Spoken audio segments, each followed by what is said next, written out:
The Story of Stone Soup by Anne McGovern. A young man was walking. He walked and he walked. He walked all night and he walked all day.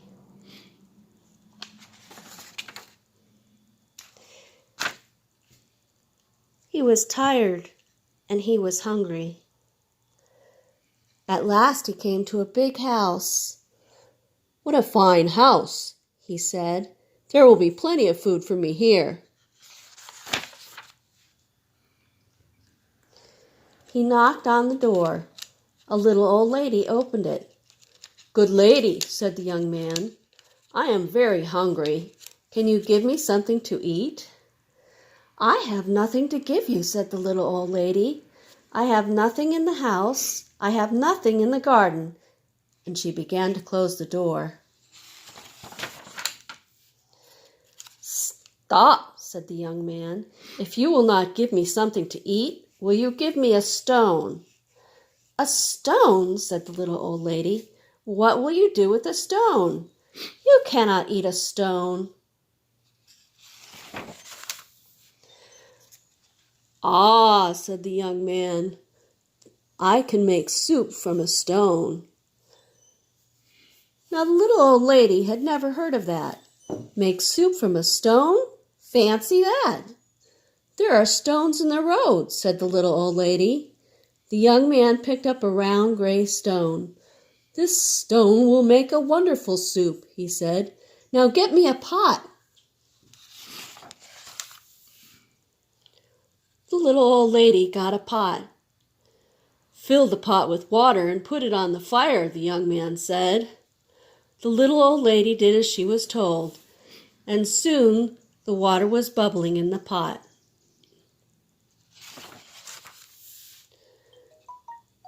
The young man put the round gray stone into the pot. "Now we will wait for the stone to cook into soup," he said. The pot bubbled and bubbled. After a while, the little old lady said, "This soup is cooking fast." "It is cooking fast now," said the hungry young man, "but it would cook faster with some onions." So the little old lady went to the garden to get some yellow onions. Into the pot went the yellow onions with the round gray stone. "Soup from a stone," said the little old lady. "Fancy that." The pot bubbled and bubbled. After a while, the little old lady said, "This soup smells good." "It smells good now," said the hungry young man, "but it would smell better with some carrots." So the little old lady went out to the garden and pulled up all the carrots she could carry. Into the pot went the long, thin carrots and the yellow onions and the round gray stone. "Soup from a stone," said the little old lady. "Fancy that." The pot bubbled and bubbled. After a while, the little old lady said, "This soup looks good." "It looks good now," said the hungry young man, "but it would look better if you threw in a chicken or two." So the little old lady went to the chicken house to get 2 fat chickens. Into the pot went the 2 fat chickens with the long, thin carrots and the yellow onions and the round gray stone. "Soup from a stone," said the little old lady. "Fancy that." The pot bubbled and bubbled. After a while, the little old lady said, "This soup tastes good." "It tastes good now," said the hungry young man, "but it would taste better with some beef bones." So the little old lady went to get some juicy beef bones. Into the pot went the juicy beef bones and the 2 fat chickens and the long thin carrots and the yellow onions and the round gray stone. "Soup from a stone," said the little old lady. "Fancy that." The pot bubbled and bubbled. After a while, the little old lady said, "This soup is fit for a prince." "It is fit for a prince now," said the hungry young man, "but it would be fit for a king with a bit of pepper and a handful of salt." So the little old lady got the pepper and the salt.